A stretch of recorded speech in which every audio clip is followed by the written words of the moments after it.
Assalamualaikum warahmatullahi wabarakatuh. Dan syukurillah, salatan wa salaman rasulillah Muhammad ibn Abdillah wa la haula wa la quwwata illa billah. Amma ba'd. Bismillahirrahmanirrahim. Rabbi shrah li sadri wa yassir li amri wa hlul 'uqdatam min lisani yafqahu qawli. Subhanaka la ilma lana illa ma 'allamtana innaka antal alimul hakim. Teman-teman semua, apa kabar? Alhamdulillah. Ini kelas 12B. Hadir semua. Alhamdulillah. Oke, karena ini pertemuan pertama, jadi yang harus kalian ketahui yang pertama kali adalah akhlak. Karena Islam itu mengajarkan kepada kita untuk menyempurnakan akhlak, betul? Akhlak terpuji. Nah, akhlak terpuji ini yang akan kita bahas pertama kali yaitu tentang jujur. Tahu jujur? Tahu.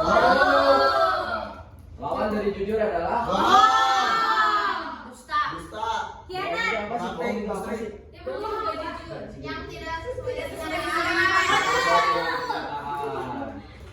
biasanya yang suka bohong itu laki-laki atau perempuan? Manusia. Bijak sekali ya.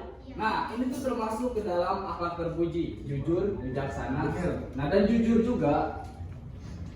Kalian tahu gak ada berapa? Emang ada berapa? Ada 2. Ada berapa?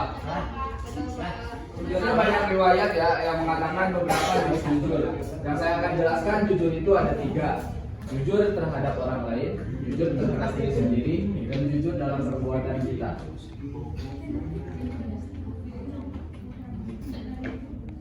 Nah, itu referensi, silakan kalian cari sendiri. Nah, yang pertama itu pengertian akhlak. Sebelum kita berjujur, kita tahu dulu nih akhlak. Akhlak dalam rumus bahasa Arab yang artinya tabiat atau budi, yaitu yang dimaksud akhlak di sini ialah bahwa manusia berkelakuan dalam kehidupannya sesuai dengan kemanusiaannya, yaitu kedudukan mulia yang diberikan kepadanya oleh Allah melebihi makhluk-makhluknya yang lain. Dan ia diangkat sebagai khalifah. Allah merupakan sifat yang sudah melekat pada diri manusia dan sudah merupakan sikap batin yang menyatu dengan kepribadiannya. Akhlak setiap orang itu pasti berbeda-beda. Ada yang tahu faktor yang membedakan akhlak pribadi manusia berbeda-beda karena apa? 1, 2, 2. Ini Pendidikan boleh. Terus apa lagi? Kalau dirinya sendiri mempengaruhi nggak? Ya. Itu aja sekilas ya. Dan kedua, pengertian jujur. Dalam bahasa Arab kata jujur sama maknanya dengan asidku atau sidik yang berarti nyata atau benar. Ada berkata benar, lawan kata ini adalah dusta atau dalam bahasa Arab al-kazibu. Secara istilah, jujur atau asidku bermakna kesesuaian antara ucapan dan perbuatan, kesesuaian antara informasi dan kenyataan, ketegasan dan kemantapan hati, dan yang terakhir sesuatu yang baik yang tidak dicampuri dengan kedustaan. Nah, sidik ini adalah salah satu sifat wajib bagi Nabi. Betul? Betul. Sifat Nabi ada berapa emang? 1. Sidik. 2.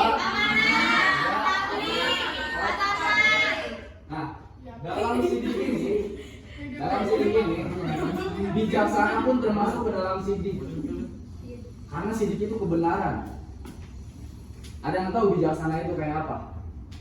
Misalkan bijaksana dalam hal berbicara lah. Ada yang tahu nggak? Ya, 1. Terus beretika. Terus kita itu pantang berbicara sebelum dimintai pendapat. Itu termasuk dalam hal bijaksana. Oke, next. Dalam contoh kliknya nih, dalam Quran surat Al-Imran. Ada yang mau bacain suratnya nggak? Sofi. Sofi, yang mana Sofi? Sofi yang mana? Oh, Ibu Sofi. Nah, silakan Ahmad Sofi. Syaitanirrajim. Bismillahirrahmanirrahim. Innal ladzina yashtaruna bi'ahdillahi wa aymanihim thamanan qalilan ulaika la khalaqa lahum fil akhirah fil akhirati wa la yukallimuhumullahu wa la yanzuru ilaihim yawmal qiyamati wa la yuzakkihim wa lahum 'adzabun alim. Shadaqallahul 'azim. Artinya, sesungguhnya orang-orang yang menukar janjinya dengan Allah dan sumpah-sumpah mereka dengan harga yang sedikit, mereka itu tidak mendapat bahagia pahala di akhirat, dan Allah tidak akan berkata-kata dengan mereka dan tidak akan melihat kepada mereka pada hari kiamat, dan tidak pula akan mensucikan mereka bagi mereka azab yang pedih. Quran surat Al-Imran ayat 77. Nah, innalillahi wa inna ilaihi raji'un. Itu sangat besar sekali azab kepada orang yang tidak jujur, betul? Kalian akan dicuekan sama Allah. Mau dicuekin sama Allah? Mau dicuekin sama diri juga satu hari. Gelisahnya minta ampun kan? Kalian dicuekin sama Allah.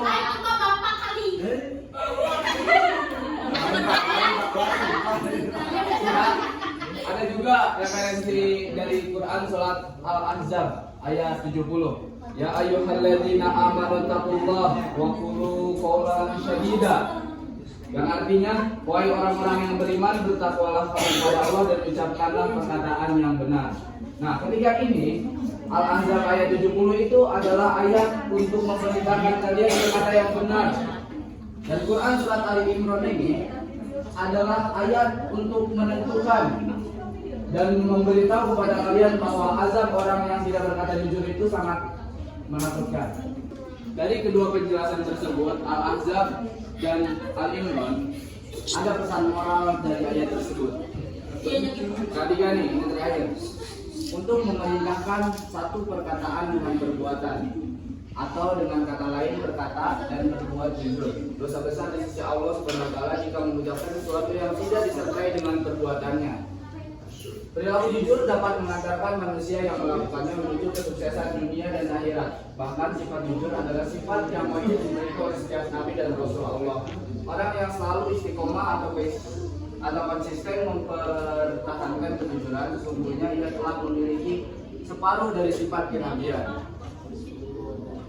Nah, itu tuh, kalau misalkan kalian bisa jujur dan berkata benar, maka kalian itu memiliki sifat bagian dari Rasul, karena kalian telah mencontoh perilaku yang wajib bagi Rasul.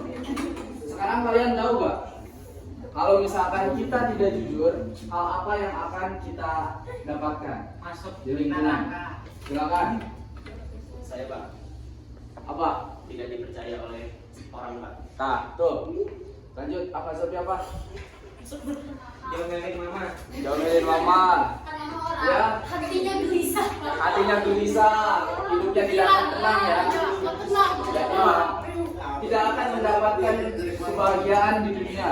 Maupun di akhirat. Maupun di akhirat. Hidupnya akan bahagia bagi akhirat. Ya betul.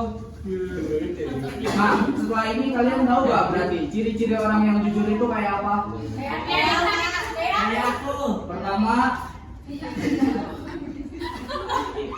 yaitu tidak suka basa-basi. Karena kalau misalkan basa-basi takutnya ada perasaan.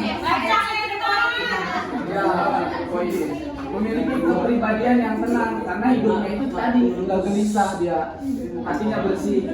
Nada bicaranya stabil karena tidak ada kegelisahan sehingga perkataannya tidak ada yang bohong gitu. Dan juga tidak merasa harus menyenangkan orang lain karena itu bukan tugas kita, betul gak sih? Emang sejak kapan gitu tugas kita menyenangkan orang lain? Karena perasaan itu telah dibagi-bagi dalam buku Filosofi Teras yang namanya Dikotomi Kendali. Nah, dalam buku itu kalau misalkan kalian mau bedah buku silakan, nanti baru saya ya. Nah, dalam buku itu silakan kalian baca, ada yang namanya dikotomi kendali atau perbedaan kendali. Nah, yang bisa kita kendalikan itu hanya satu, perasaan kita. Ketika kita akan mengendalikan perasaan orang lain, itu bukan tugas kita dan kita tidak akan mampu berbuat seperti itu.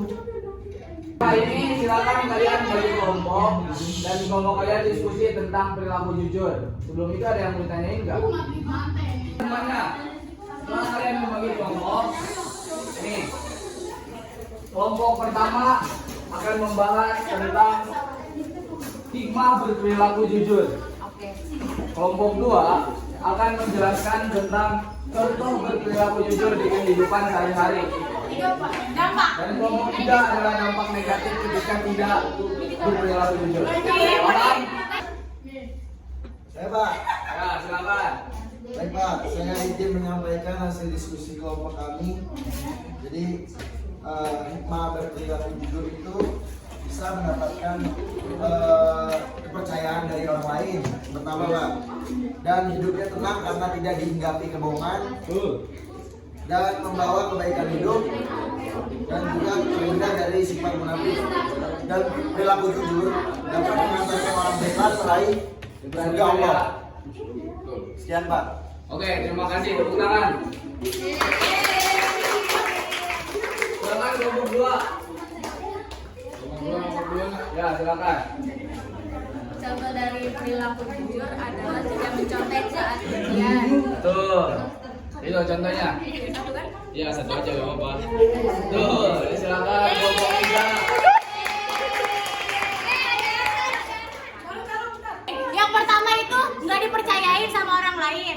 Merugikan orang lain, Gelisah, stres, dilarang agama, merasa diri tertekan, gugup. Jadi seperti itu dampak negatif jikalau kita tidak jujur. Kita pasti Jadi inti dari inti pembahasan kita adalah mengajarkan bahwa perilaku jujur ini kalau misalkan kayak gitu wajib gak sih? wajib, Karena dampak negatif dan dampak positifnya itu sangat berpengaruh. sangat berpengaruh terhadap pribadi kita dan kehidupan bermasyarakat, betul? Nah, makanya kalian sebagai siswa di akhir tahun ini semoga kalian menjadi siswa yang Amin. bisa berbakti kepada kedua orang tua, selalu menerapkan pribadi-pribadi yang luhur.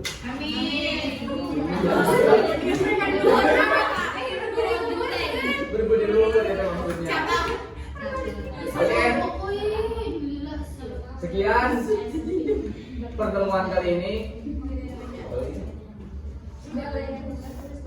Oh ya, kemudian juga tugasnya adalah selalu berperilaku jujur mulai dari sekarang sampai akhir hayat kalian.